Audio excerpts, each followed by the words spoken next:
Okay, so Hearthstone is coming out with a new expansion. It is called the Scholomance Academy. I'm going to jump into the keyword real quick. I'm going to jump into the new archetype of cards real quick. And then I'm also going to just give you an overview of every single one of the cards. And let's just jump right into it because I know this is what you guys came for. There are two new things. First is there are dual class cards, cards that fulfill two different classes. For example, Shindo Windclaw is Hunter and Druid, Lightning Blossom is Druid and Shaman, and Devolving Missiles is Shaman and Mage. And there is one more down here, the Wand Thief, that is Mage and Rogue. Those are the only ones that have been announced, but I'm assuming each class will get 2 or 3, if not more.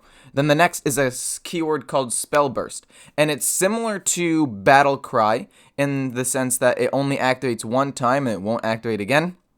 The only difference is, to activate this ability, you have to activate it using a spell. So you play this 2/3 on turn 2. It is a vanilla turn 2 2/3, right? And pretend it has no text when you initially play it. However, when you play a spell, the first time you play it, the ability activates. For example, turn 2 you play the Note Taker.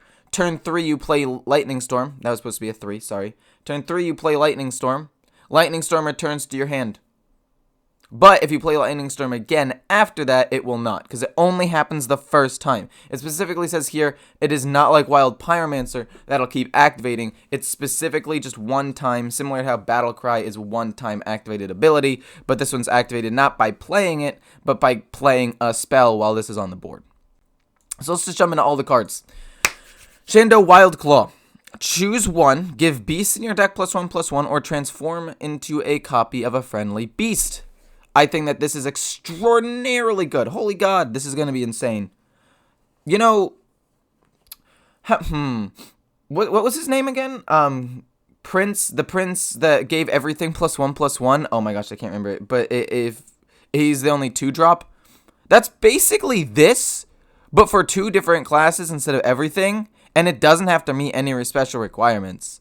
And it's very easy to just make most of your deck beasts. In fact, Hunter's already done that before, and Druid could quite possibly do that as well, simply because of the fact that you've got a lot of beasts.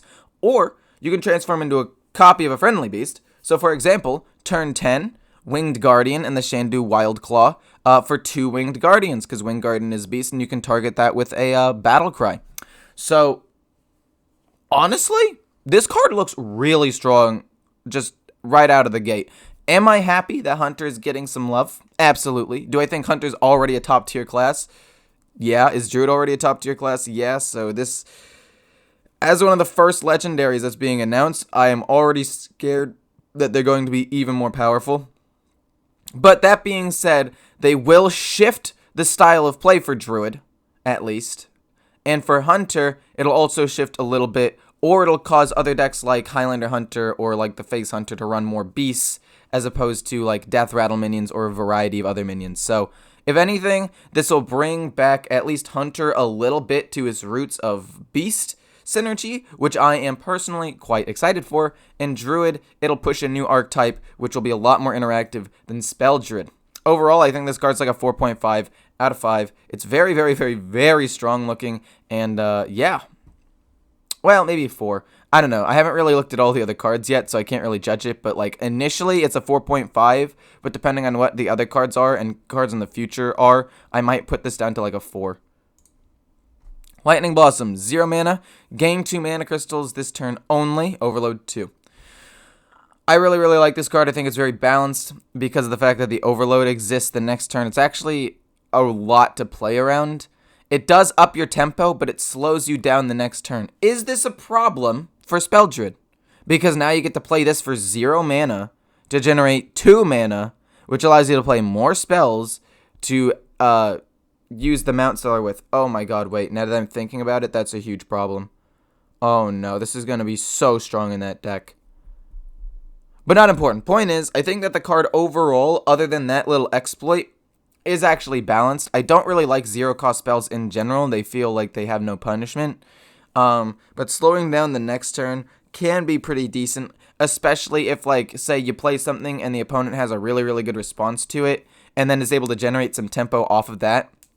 and then you have to work with less mana the next turn, it can be pretty detrimental, especially considering Druid especially has very few like board wipe mechanics and very few ways of regaining board. So if you do something well, you get a huge board, say you play that early and you pop off with Mount Seller, but say that the Zephyrus Brawl combo wipes your board after you do that, then you're behind and your opponent gets to make a bigger play right afterwards. It's not...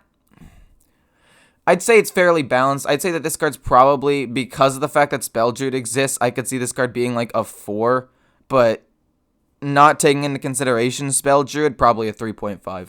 So far, we have a 4 final answer on this one. I don't want to give it too high considering I haven't given anything else a look, so this is a 4, and this is like a 3.5 with a lot of upside, but I don't know. I don't want to rate its power just on the fact that it could be really heavily abused by one deck. I want to look at it overall, and I think overall it's good, but not anything ridiculous, so like 3.5, with the potential to be a 4 in some decks. Nature Studies. 1 mana, discover a spell. Your next one costs 1 less. That's basically like Primordial Glyph back in the day. It was a mage card that basically discovered you a spell, and it cost 2 less. That spell specifically had to cost 2 less, though. And then there was another card that was Shaman that nobody ran that was an epic. But this is, first of all, a common, so it's a lot easier to get. So everybody's going to have this card. And second, Primordial Glyph was busted. Primordial Glyph was super strong, and I think the only reason the Shaman card wasn't used was because the pool of Shaman spells wasn't great. And I think that this card looks like it could be extremely strong. And again, with Spell Druid, dude, looking at all of these, I'm just thinking, like, Spell Druid is going to be so strong, and it's going to remain uninteractive, and I'm going to, dude, oh, God, I really wish that they weren't pushing Spell Druid as hard, but 2 of their cards they pushed fit really well with it. At least their Legendary is pushing a different archetype. But I'd say this is like a 4, man.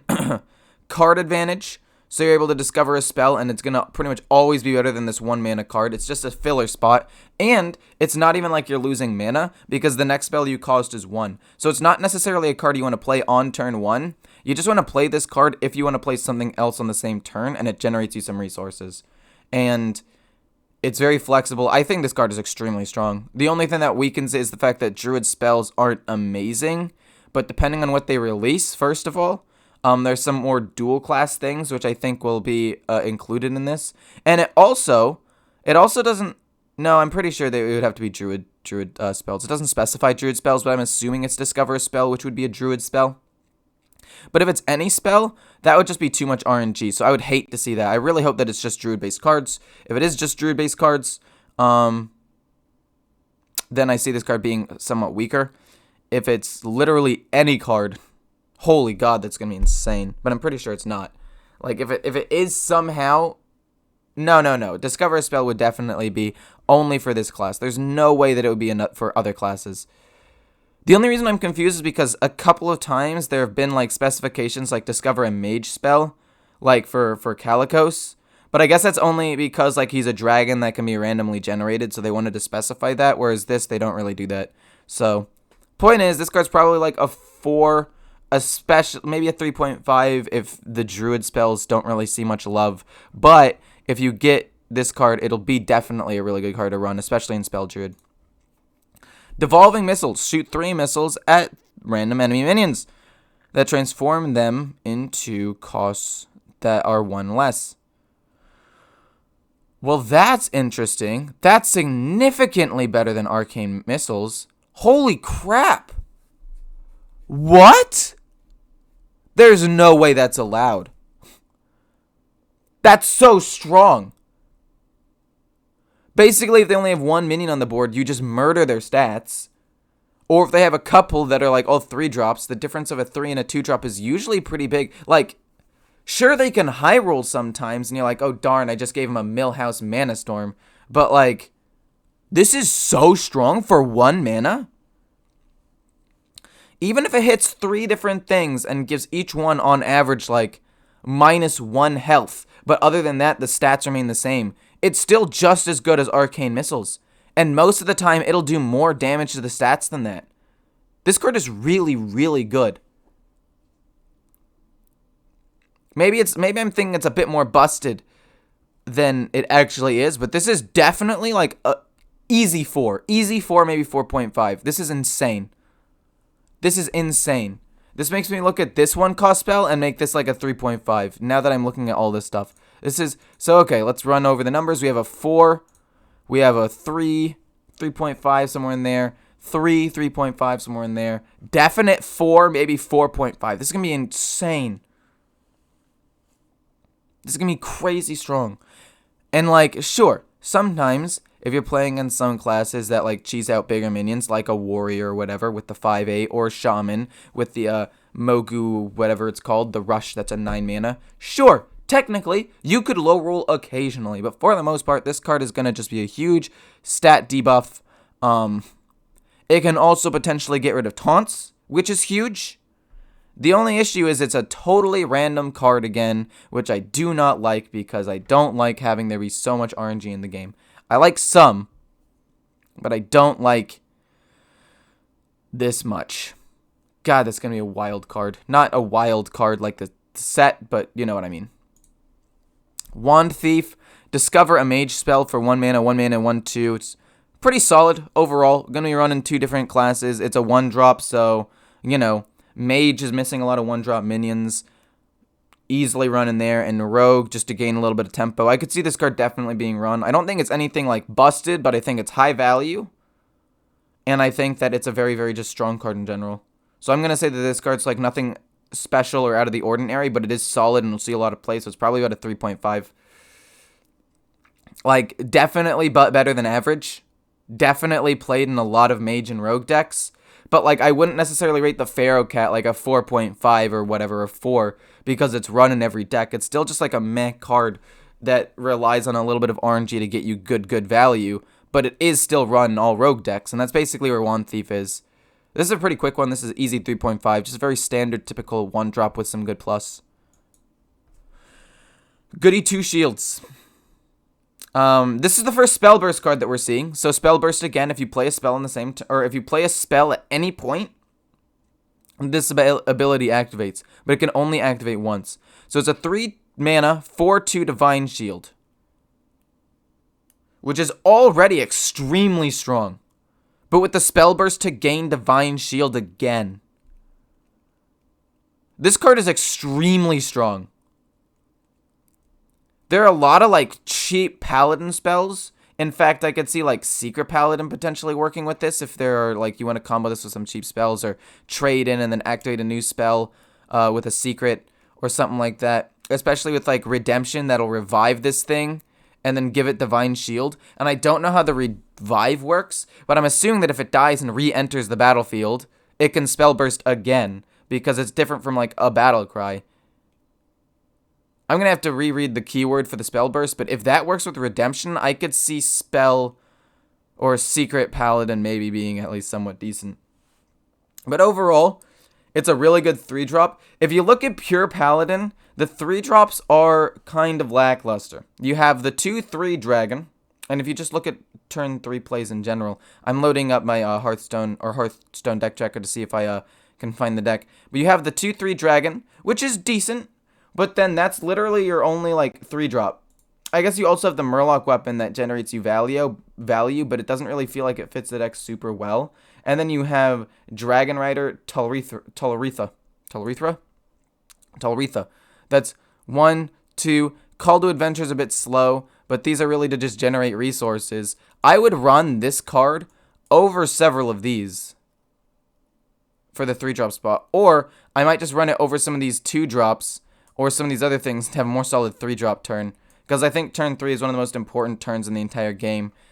Because they have a lot of high value, really strong minions that can really set the tempo. And I think that this card for a Paladin will be one of those big cards. Like, this is crazy. Oh, sorry, I did not rate it. Probably a 3.5 or 4. 2 health is a little bit worrying. They could ping it off and maybe kill it for 2 health. So it does have some clear counterplay. But I'm probably 3.5 or 4 on that one. I hate 0-cost cards. First day of school, add 2 random 1-cost minions to your hand. 0 mana, generate 2 weak cards, but still, 0 mana, generate some cards immediately. Like, if you draw this turn 1, this is... Oh, I hate free cards, man, that just generate your resources. And wait a minute. Think about it. You just have goody 2 shields. You can trade in and activate it for nothing. You literally don't even have to play secret. You could literally go like an aggro paladin with this. Just like a pure tempo paladin with like the 2-1 that every time you summon a minion, it gets +1. The Argent Protector to give something Divine Shield, so you could potentially have a little bit of extra tempo that way. You can have the side quest that whenever you play a minion or after you play 5 minions, they get +1/+1. As well as these things to generate 1 health or 1 cost minions and combo with this. I think this could push for an aggro paladin a lot with these 2 cards combined. Again, this card, very similar to Wand Thief. I think it'll be played in a lot of decks, but isn't anything too powerful. I'd say it's like a 3. Diligent Note Taker, 2/3 with Spell Burst, return a spell to your hand. That could be absolutely huge. Like, massive. My god. I'm going to say this is a 3.5. 2-mana 2/3 is always good, and the ability to activate a spell 2 times. Let's say later on in the game, you have this and like a Lightning Storm. That's minimum 4 to 6 damage done to their entire board, which could just be a huge tempo swing, where it just kills their entire board. Yes, you'll be overloaded 4, but you just wipe their board in a situation where you wouldn't have been able to anyway, or either way. And then and you can get like Earthquake back, which Earthquake will kill your own dude, but that's fine. Like, you just popped off. You just killed their entire board and you get another Earthquake. I think this card's going to generate a ton of value. Do I think it'll be enough to bring Shaman back into the meta? We'll have to see what else they get, but I do think that this shows some promise. This is probably a 3. Not, like, ridiculous, but I could see it being really good value. So 3 at 3.5. It'll probably be running a lot of decks, have some pop-off moments, but it's not like the carry of a deck, which is how I basically rate the stars, by the way. Like, it's the same as this and this. Like, they'll be running a lot of decks, but they're not insane in their own right and won't carry a deck single-handedly. So I'd say that they're 3s, 3.5s. Probably 3.5. Rattlegore. Death Rattle resummon with +1/+1. Holy shit. Wait, that's insane. Like, it's a pretty weak 9-drop, but the fact that you get so much value and you're just able to trade over and over and over and over again. And Warrior has ways of generating lackeys, right? So let's say you get this low enough and you trade in and you make it like a 4/4 or a 3/3. You can just transform it into a 10-drop. Or you can just immediately give it Rush with a lackey or Taunt so they have to trade into it again immediately, even if it's kind of weak. And, like, obviously it can be countered by Silence, but there isn't that much Silence in the meta right now. The only neutral option is the Ironbeak Owl. This card is going to actually be insane. I'm going to say this is like a 4, 4.5. I could see a lot of synergies with this card that would work really, really well. Especially with some lackeys. Like Taunt, Rush, Transform. All synergize really, really well with this card. That's crazy. That's insane. This card looks really strong. That's all I have to say. My god. Because when it resummons, it also still has the Death Rattle, and then it'll just keep resummoning over and over and over again. That's crazy! Troublemaker at the end of your turn summon 2 3/3 Ruffians that attack random enemies. Wait, so this is an 8-mana, 6/8, +6/6, 12/14 for 8 mana. And if it survives again, it gets more value, and it's a 6/8, which is fairly hard to kill right off the bat. This card is very strong. I'd say it's probably a 3.5. Not like insane. It seems pretty linear, but just stats alone could be pretty powerful. Especially if you're going like a control warrior and you're able to control the board for a really long time, limit their board presence, and then have your like one of your first big minions be this Troublemaker. That's insane. How'd they respond with it after they like just tried to recover from some board wipe? Obviously, other decks will be able to outvalue this, though, so it's not, like, insane, but it is a lot of value in this one card that could be very, very difficult for some people to deal with. And if they attack correctly, you could be left with, like, a 3-1 or a 3-2 on the board. Or if they randomly hit the correct targets, you can get a ton of value in killing some of their minions. Because it's not even, like, just deal 6 damage randomly. It's deal 6 damage at random, but they're in the form of minions, so they could stay on the board for a future turn. Obviously, they could also get, like, board wiped or something, but this is potentially a strong card. I'd say, like, a 3, 3.5. There are a lot of 3, 3.5s, so I'm like, these cards are good. I could see them be played a pretty decent amount, but they don't, like, stand out too much. The legendaries definitely do, and the Devolving Missiles definitely did. All the rest just seem pretty decent. This card's close. This is definitely a 3.5. Yeah. Transfer Student. 2 mana, 2/2, so not amazing. Let's see what the ability is. This has different effects based on which game board you're on. Well, that's wild. I have no idea what the abilities are, but this has the potential to be really good and really... You know what? I can't really rate this card because I don't know what all the different abilities are. But 2 mana, 2/2 is not amazing. The abilities have to be pretty good, but it's an epic. So I'm assuming that this card's going to be strong, just based on how I think Blizzard's going to balance this and how really strong it's going to be. Even if they have like 50% insane abilities and 50% bad abilities, I still feel like this card has the potential to be like a 4. But I can't really rate it yet, so take that 4 with a grain of salt. We don't know all their abilities. It is totally RNG based. Worst case scenario, I guess you play it for like a 2 mana 2/2 with like a meh ability, which isn't terrible. It helps out the curves of some things, and yeah, I think that this card is decent, but I don't know enough about it to like really rate it. All I know is this card looks to be really, really interesting. The Colt in the Fight, Neophyte. Battle Cry, your opponent's spells cost 1 more next turn. This is really, really interesting and good, and very clear counterplay into Spell Druid, so that'll be really, really nuts. You play this on turn 7, or I guess when they have 7 mana and you have like 4 or whatever, just to slow them down a turn, which could be really, really big for you. So this card, if Spell Druid seeing a lot of love with nature studies and Lightning Bloom, I think that this card is a much-needed card that slows them down, and it'll definitely be a tech card in a lot of decks. I can already see myself running this in like all of my Highlander decks because it's just that versatile, and it can slow them down into certain matchups. Like, this is definitely a 4, just because of how good this ability is. It's a 2 mana 3/2, which is strong, but like into Mage it's really strong. Into Druid it'll be really strong. Into Rogue it'll be pretty strong if they want to combo off with some zero-cost things. If you time this correctly, where you think like, oh, they have like several cards in their hand, they might play an Edwin this turn, play this, it could slow them down a little bit, make Edwin a little bit weaker. Works against Shaman as well. Like, it works against every single class. This is gonna be a really, really strong card, I can already tell you right now. So probably like a 4.5 actually. Like, this is gonna be a game-changing card if you play well and get hard reads on your opponent. So this card is one of those cards that like can carry a deck by slowing them down for a turn while also developing a board. Wretched Tutor, Spell Burst, deal 2 damage to all other minions. This card's insane. This card basically shuts down aggro. You basically play this in Paladin if you want. Play this in a 0-cost spell. Or you play it in Mage and you devolve. And then after they devolve and become weaker, then they take 2 damage afterwards. Or it combos with Druid. Or it combos with Druid and Shaman. Dude, this card's going to be so strong, especially with all the cheap spells that they're coming out with, to activate Spell Burst. Because that's exactly what they're doing, right? They're trying to do this to activate Spell Burst the best they can. So this is going to be a very strong card. Also, 4 mana 2/5 isn't too shabby. Like, the 5 health is actually really, really impactful, especially if you wipe their board. It'll probably stay on the board for at least a turn, and then can get another value trade in. This is going to be a staple in a lot of control decks, I feel like, especially ones with cheap spells like Mage. Like, in my Highlander Mage deck, I'd easily run this card over, like, Flame Ward, because Flame Ward has some play around.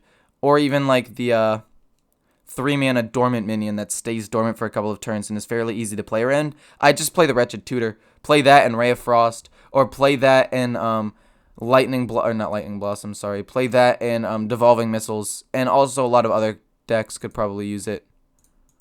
So I could also see this being used in Spell Druid as a sink to like use 1 or 2 spells to like deal with aggro before you get to your late game win condition. That's a bit iffy because your draw card discards minions, so that's a bit weird. But I could see this working in a number of different decks potentially off the top of my head. So that is about it. I hope you guys enjoyed all of this analysis on all these cards. Yeah, it was really fun to look at them. I really like looking at all these new cards, and I think that this set shows a lot of promise. They're trying to address some issues with aggro, like Demon Hunter dealing 2 damage will help deal with that a lot with the Wretched Tutor. This helps you deal with Spell Druid, but they're also giving Spell Druid some options that I think are kind of problematic. Like, this is going to be so strong. Holy crap, what were they thinking with this card? like the most uninteractive deck already is getting a huge buff with these 2 cards. But let's just look past that. This is a really interesting card that'll buff Hunter a little bit, which is not really needed, but push another game mode for Druid. This card's insane, but is very RNG based. But like some good standalone cards here. 1, 2, 3, 4, 5, 6 cards, 7 cards that'll just be staples in a lot of decks without being too expensive. Several neutral, a couple of class-based cards. I think that this set looks really promising is basically what I'm trying to say. I liked all of the cards that I saw. None of them seem to be that bad. Some of them seem to be really strong, but to be fair, there need to be some strong cards to shake up the meta, I guess. So I hope you guys enjoyed. I'll see you in the next one.